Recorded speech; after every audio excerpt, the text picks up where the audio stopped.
Hello friend, मैं हूं अभिषेक मौर्य और आप देख रहे हैं कॉग्निटिव लर्निंग क्लासेज। इस कॉग्निटिव लर्निंग क्लासेज में हम अभी आज बात करेंगे बायोलॉजी लेक्चर सीरीज की। इस नीट स्टैंडर्ड जो हमने एनसीईआरटी बेस्ड बायोलॉजी का लेक्चर स्टार्ट किया है, इसमें हम पढ़ रहे हैं एनिमल किंगडम और उसमें हम फाइलम को डिस्कस कर रहे हैं। और इसमें हम लास्ट फाइलम जो कि बहुत इम्पॉर्टेंट है आपके एग्जामिनेशन पॉइंट ऑफ व्यू से, वो है फाइलम कॉर्डेटा। पिछले लेक्चर में हमने जो है फाइलम कॉर्डेटा का क्लासिफिकेशन देखा था। एक बार जस्ट आपको रिमाइंड कराने के लिए जो क्लासिफिकेशन जो हमने देखा था उसे एक बार अभी बोर्ड पे पड़ा हुआ है, तो मैं एक बार रिमाइंड कर दूं और फिर हम फाइलम कॉर्डेटा के इंडिविजुअल की स्टडी करेंगे। जैसे देखिए मैंने बोला था तो फाइलम कॉर्डेटा को सब फाइलम में डिवाइड किया गया। वर्टिब्रेटा को दो सेक्शंस में डिवाइड किया गया, एक नैथा एंड नैथोस्टोमेटा। जो एक नैथा है इसमें एक क्लास आता है साइक्लोस्टोमेटा। तो बेसिकली आज हम इस क्लास लेवल को पढ़ेंगे। हम पढ़ तो रहे फाइलम कॉर्डेटा, लेकिन उसके अंदर हम क्लास लेवल पे साइक्लोस्टोमेटा की स्टडी करेंगे और फिर इसके बाद हम दूसरे सुपर क्लासेज को पढ़ेंगे। तो चलिए इसको स्टार्ट करते हैं, इसके बारे में देखते हैं।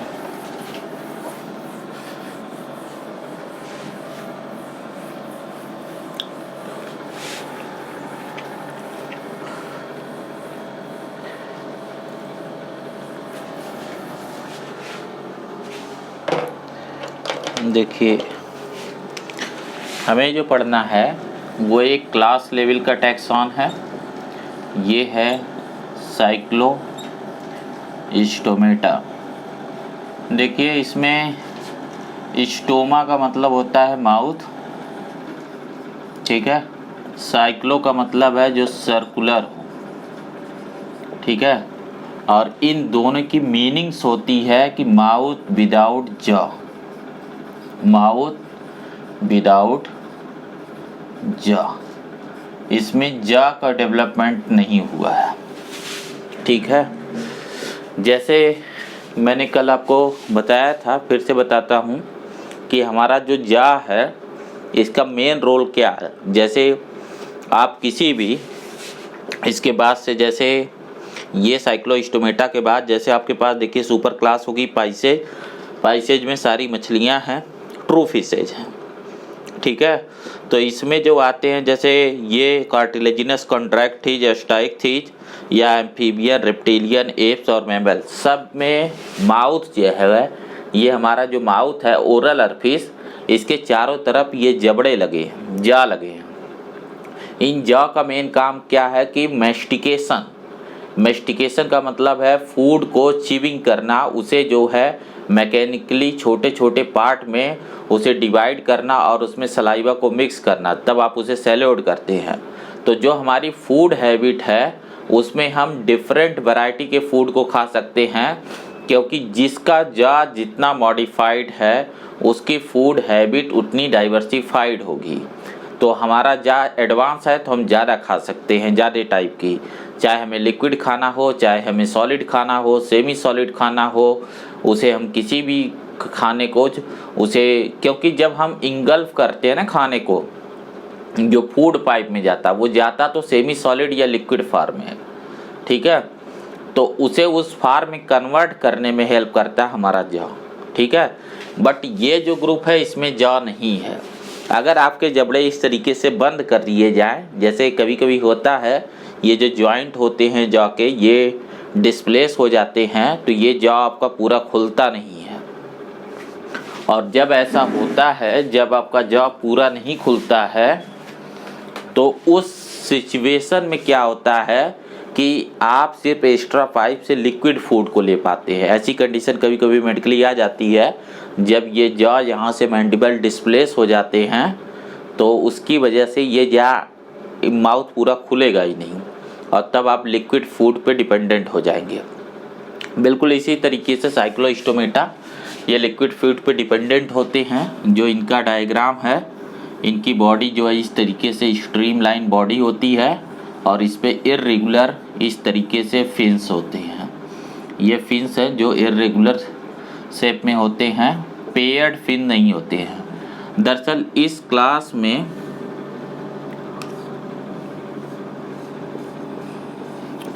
देखिए इस तरीके से यहाँ पे गिल्स होते हैं, यहाँ पे आइज होती है, ये इनका माउथ है,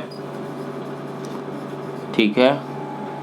यहाँ पे इनकी कहीं एनस होगी, ये टेल है और ये फिन्स है, ठीक है। ये जो है एक एग्जाम्पल है साइक्लोस्टोमेटा का, जिसमें ये माउथ देखिए सर्कुलर माउथ है, यहाँ पे इसका क्रॉस सेक्शन सर्कुलर है, ठीक है। देखिए इनको जो है, जो आपसे क्वेश्चन होता है ना, तो आपको कंपेयर करना होता है साइक्लोस्टोमेटा को ट्रू फिशेज से। एक जो ट्रू फिशेज होती है ना, मैं एक डायग्राम आपको दिखाता हूँ।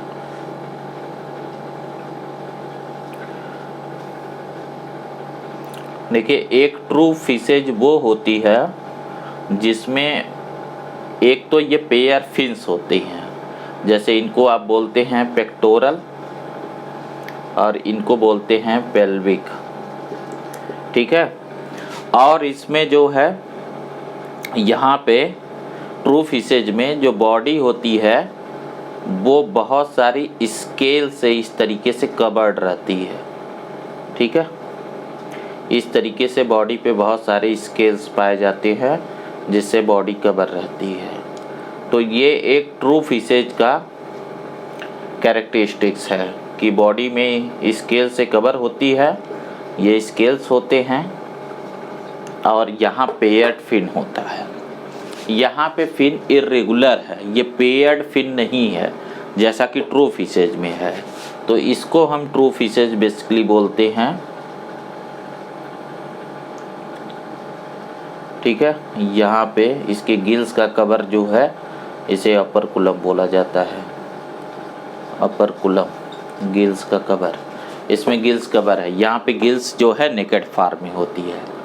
देखिए एक चीज़ मैं थोड़ा आपको और बता दूं कि जैसे अब इस क्लास को पढ़ रहे हैं तो हम थोड़ा फिर पैटर्न पे जाते हैं। तो जो पैटर्न आपको बता रहे थे उसमें सबसे पहले हैबिटेट होता है, तो इनका हैबिटेट क्या है। देखिए इसके दोनों फॉर्म है, आपके बुक में 2 एग्जाम्पल है। एक्चुअली आप देखिए ये चीज़ आपको याद रखना होता है जब कोई डायग्राम दिया होता है। जैसे आपके बुक में ये जो एग्जाम्पल दिया गया है ये पेट्रोमाइजान का है, और दूसरा एग्जाम्पल हैगफिश या मिक्सिन का, ठीक है। यहाँ पे आपको ध्यान रखना कि जो पेट्रोमाइजान या लैम्प्रे है और दूसरा मिक्सिन या हैगफिश है, इसमें से जो हैगफिश है ये जो है मरीन एनवायरनमेंट में है और पेट्रोमाइजान जो है ये फ्रेश वाटर में है। तो कहने का मतलब है ये दोनों जो है एक्वेटिक हैबिटेट में है, fresh water as well as marine. तो आप इस तरीके से इसको, मतलब इस फैक्ट को मैं आपको बता रहा हूँ कि क्यों 2 एग्जाम्पल लिया है। वो चाहते तो एक ही एग्जाम्पल को प्रिंट करते, लेकिन जब वो दोनों तरीके के हैबिटेट में रहते हैं तो एक एक एग्जाम्पल आपको दिया गया है, ठीक है।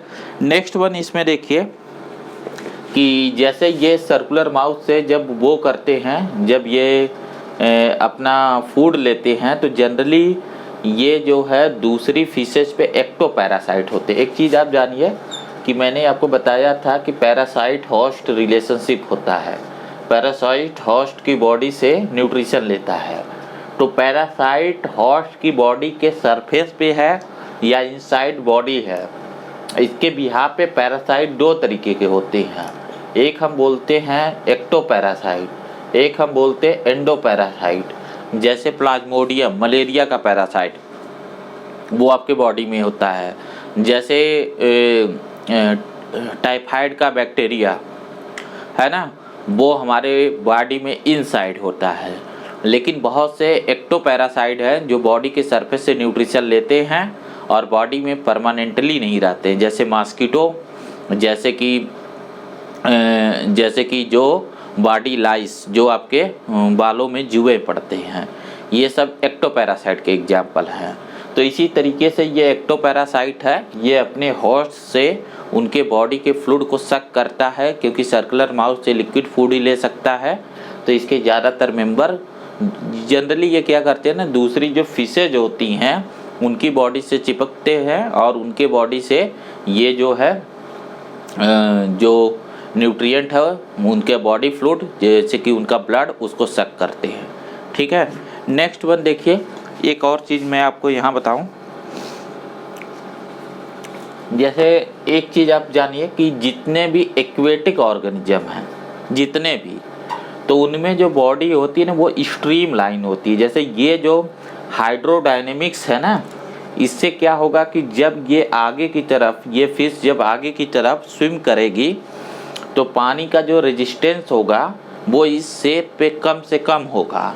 इसीलिए जितने भी एक्वेटिक ऑर्गेनिज्म हैं उनकी बॉडी या तो इस तरीके से स्ट्रीम लाइन जैसा फिश में दिख रहा है, या इस तरीके से इलोंगेटेड नैरो, ये भी स्ट्रीम लाइन ही है, ताकि इनको वाटर का कम से कम रेजिस्टेंस हो और इनको तैरने में आसानी हो। लिक्विड मीडियम में जैसे जितने भी ऑर्गेनिज्म है, लिक्विड मीडियम का होता है एक्वेटिक मीडियम, उन सब में ये एडाप्टेशन होता है। तो इस बात को आप सब में लगा सकते हैं। अगर आपको पता है उसका हैबिटेट है तो आप बता सकते हैं कि बॉडी स्ट्रीम लाइन है, बॉडी इलांगेटेड है, और बाकी तो डायग्राम में आपको दिख रहा है सिलेंड्रिकल इलांगेटेड बॉडी है। ठीक है, नेक्स्ट वन जो चीज़ है जो इम्पोर्टेंट है, यहाँ देखिए 6 to 15 pair of gill slit. जो हमने कार्डेटा का वो ही देखा था ना, स्लिट्स, जो कार्डेटा का आपने कैरेक्टरिस्टिक्स फीचर देखे थे उसमें गिल स्लिट का प्रेजेंट होना। इन गिल स्लिट का जो नंबर है ये भी याद रखेंगे, नेक्स्ट में इसे हम कंपेयर करेंगे। ये 16 to 15, 6 to 15 इतने पेयर जो है इनमें गिल स्लिट होते हैं जो रेस्पिरेशन में हेल्प करते हैं। ठीक है, यहाँ पे कुछ चीज़ें और हैं वो आपको देखनी है। अभी मैं एक चीज़ यहाँ आपको बताना चाह रहा हूँ।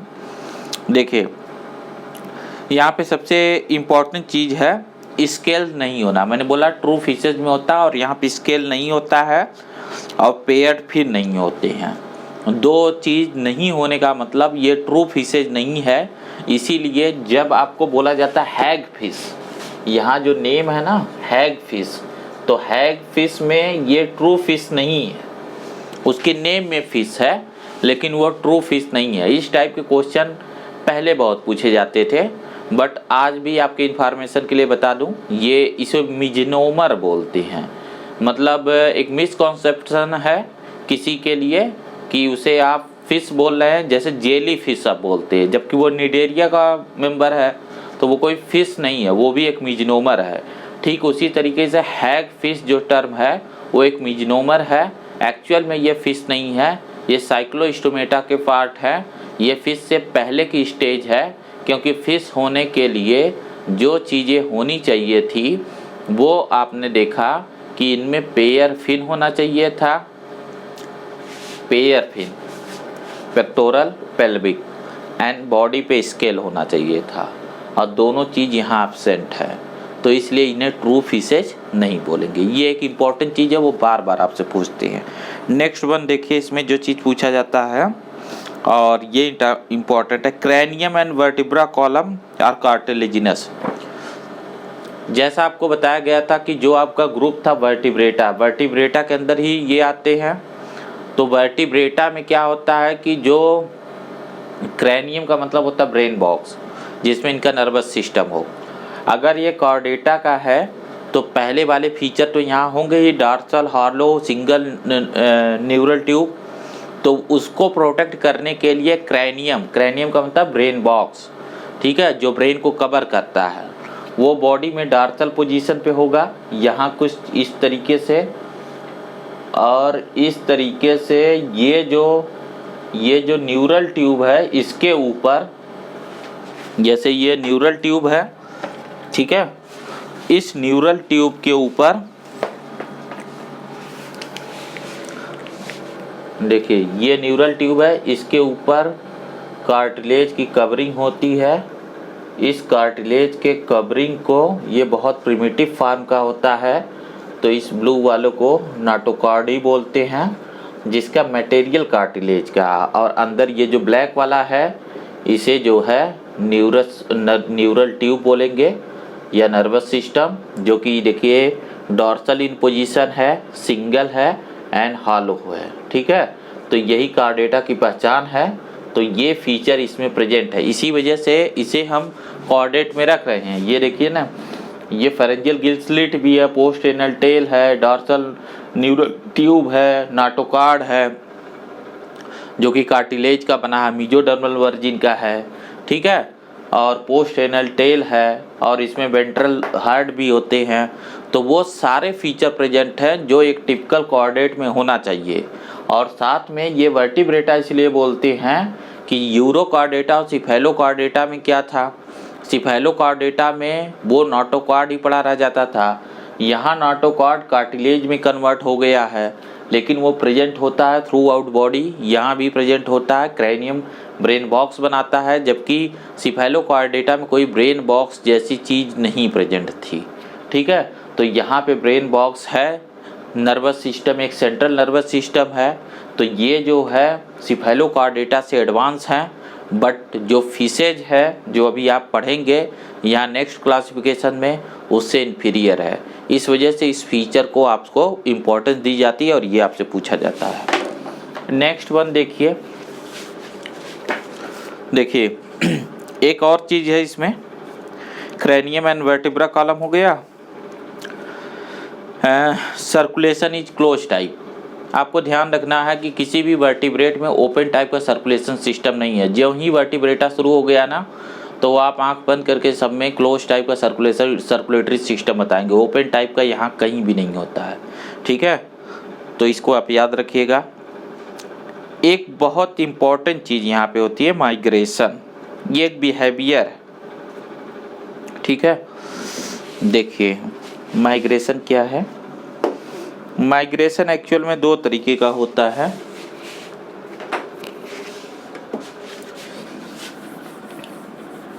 एक तो माइग्रेशन देखिए होता है, एक माइग्रेशन होता है फ्रेश वाटर से मरीन वाटर में, और दूसरा माइग्रेशन होता है मरीन वाटर से फ्रेश वाटर में, ठीक है। तो यहाँ जो है इस टाइप का माइग्रेशन है, जो इनके एडल्ट हैं वो मरीन हैबिटेट में रहते हैं, ठीक है। जो एडल्ट है वो मरीन हैबिटेट में रहता है, लेकिन ये अंडे देने के लिए, यानी कि इसका जो लार्वा है और इसका जो एग है, स्पॉनिंग अंडे देने के लिए यहाँ लार्वल स्टेज होती है, ठीक है, इनडायरेक्ट डेवलपमेंट। तो ये जो है फ्रेश वाटर में आते हैं। ऐसा क्यों होता है? ये तो एक फैक्ट है कि एडल्ट मरीन में होता है और मूव करता है फ्रेश वाटर में। जैसे कोई इस तरीके से रिवर है, और रिवर जो है इस तरीके से डेल्टा बनाने के बाद यहाँ ओशियंस में खुलती है, ये नीचे ओशियंस है, ठीक है। तो ओशियंस के अंदर देखिए मरीन हैबिटेट है, तो ये स्पॉनिंग के लिए यहाँ नदियों में ऊपर आते हैं माइग्रेट करके, ठीक है। इस टाइप का माइग्रेशन होता है। तो ये ऐसा क्यों करते हैं कि इनके एडल्ट को माइग्रेट करके यहाँ आना पड़ता है? एक्चुअल में इसमें इम्पॉर्टेंट ये है, ये बेसिकली यहाँ रिप्रोडक्शन के लिए अंडे देने के लिए आ रहे हैं, कि इनका जो एग है, जो फर्टिलाइज एग है या जो जाइगोट है, ये अगर इसे मरीन वाटर में यहाँ देते तो इससे सारा पानी बाहर निकल जाता, क्योंकि बाहर सैलिनिटी ज़्यादा है और अंदर की सैलिनिटी कम है। तो पानी जो है ज़्यादा साल्ट की तरफ भागेगा, इस वजह से एक्सोऑस्मोसिस के थ्रू ये अंडा डेड हो जाता। तो इसको बचाने के लिए ये यहाँ आते हैं। जब यहाँ ये लार्वा, ये जाइगोट आता है, तो जाइगोट से कुछ समय बाद लार्वा निकलता है। फिर लार्वा क्या करता है? रिवर्स माइग्रेशन करता है, यानी फ्रेश वाटर से मरीन की तरफ आता है और अपनी लाइफ को तब तक वहाँ स्पेंड करता है जब तक वापस उसे अंडे देने के लिए नहीं जाना होता है। देखिए पुरानी कुछ एक बुक में आप पाएंगे इसके लिए एक टर्मिनोलॉजी कैटाड्रोमस एंड एनाड्रोमस। मैं जानबूझ के उसे नहीं बता रहा हूँ क्योंकि उसकी ज़रूरत नहीं है। जो आपका न्यू सिलेबस है ना, इसमें क्या किए हैं कि जो स्पेसिफिक टर्म होते थे, जो बर्डन होते थे याद करने का, उसे कम कर दिए हैं। इम्पोर्टेंस कॉन्सेप्ट का है कि ये माइग्रेट क्यों करते हैं, ये इम्पोर्टेंस नहीं कि उस माइग्रेशन को कहते क्या, ठीक है। तो आपकी बुक में वो जानबूझ के हटा दिया गया है और इसलिए ज़रूरी है कि आप भी मत पढ़िए, अपने आप को ओवरलोड मत करिए। अब आपसे वो नहीं पूछा जाएगा। आपको माइग्रेशन तो पूछा जाएगा, लेकिन माइग्रेशन को कहते क्या हैं ये टर्म कतई नहीं पूछा जाएगा, ठीक है। इसलिए मैं भी नहीं बोल रहा हूँ, आपको कोई भी बर्डन नहीं देंगे, ठीक है। नेक्स्ट वन देखिए, ठीक है, रिटर्न टू ओशियन। एग्जाम्पल 2 याद रखना, पेट्रोमाइजान या लैम्प्रे और mixing. Hagfish, hagfish true fish नहीं है, ये मैं बार बार बोल रहा हूँ, ये क्वेश्चन आता है, ये जानना क्यों नहीं है वो आपको दिया गया है, उस चीज़ को याद रखना, ठीक है। अब हम जो पढ़ेंगे वो हम पेयर में पढ़ेंगे, कंपेयर करते हुए पढ़ेंगे, ठीक है। तो जो नेक्स्ट लेक्चर में बनाऊंगा उसमें जो है आपको ट्रू फिशेज के बारे में बताऊंगा और उनमें 2 का कंपेयर होगा, ठीक है। तो इसको यहीं तक रहने देते हैं, ये साइक्लोस्टोमेटा था। अब हम सुपर क्लास है, देखिए क्लासिफिकेशन में कहाँ गए हैं, ये सुपर क्लास है पाइसेज, ठीक है। जो नैथोस्टोमेटा जा वाले एनिमल, उनमें 2 क्लास है, एक पाइसेज का, और पाइसेज को फर्दर 2 क्लास में यहाँ डिवाइड किया गया है। बेसिस क्या है, on the basis of endoskeleton, जिसमें जो है कार्टिलेज है और जिसमें जो है बोन्स है। तो हम इन दोनों को कंपेयर करते हुए पढ़ेंगे, तो मैं उसे नेक्स्ट लेक्चर के लिए रख रहा हूँ। यहाँ तो फिलहाल इतनी ही चीज़ें रहेंगी। एक बात और यहाँ को कह दूँ कि अगर आपसे पूछा जाए क्या ये यूसिलोमेट्स हैं, तो हैं। जैसे जो पहले के फीचर थे, जो चार्ट से जो चीज़ें आ रही थी ना, जैसे चार्ट में आपने फाइलम कॉर्डेटा को रखा था ना, किसके साथ, यूसिलोमेट के साथ, तो यूसिलोमेट है। ट्रिप्लोब्लास्टिक के साथ तो ट्रिप्लोब्लास्टिक है। बाइलेट्रिया वो भी है, तो उसको हम अभी क्यों नहीं बोल रहे हैं, वो अंडरस्टूड है और वो फीचर ना बहुत प्रिमिटिव ग्रेड के हैं। यहाँ कई नए एडवांस फीचर आ गए हैं, तो हम इनको आज ज़्यादा वो कर रहे हैं, इन पे ज़्यादा एम्फेसिस कर रहे हैं, उस पे नहीं कर रहे हैं। जैसे कि मान लीजिए आपका कोई गैजेट है, जैसे आपके पास मोबाइल है, ठीक है। तो आपके मोबाइल में अगर मैं बोलूं कि YouTube चलता है, ठीक है, तो जाहिर सी बात, अगर YouTube चलता है तो इंटरनेट तो उसमें चलता ही होगा। वो ऐसा फ़ोन नहीं होगा कि जिसमें इंटरनेट नहीं चलता होगा। और ये भी ऑब्वियस हो गया होगा कि वो 3G या 4G होगा, नहीं तो फिर वो किस तरीके से YouTube कुछ ऑपरेट कर पाएगा। इस वजह से अगर YouTube चलता है तो ये अपने आप अंडरस्टूड है कि इंटरनेट भी होगा। ठीक उसी तरीके से जब इतनी बड़ी बड़ी बातें कर रहे हैं तो वो ट्रिप्लोब्लास्टिक है, यूसिलोमेट है, बाइलेटरल है, वो सब फीचर उसमें इंक्लूडेड है, ठीक है। ऐसा नहीं कि वो नहीं है। अगर आपसे कभी क्वेश्चन फ्रेम कर दिया जाए तो आप उसका आंसर हाँ में करेंगे, नहीं में नहीं करेंगे, ठीक है। तो इस लेक्चर को मैं यहीं तक रख रहा हूँ। अब जो लेक्चर होंगे वो थोड़ी मज़ेदार लेक्चर है, उसे हम देखते हैं, जो आपके ट्रू फिशेज के बारे में है, सुपर क्लास है, पाइसेज, उसे नेक्स्ट लेक्चर के लिए रखते हैं।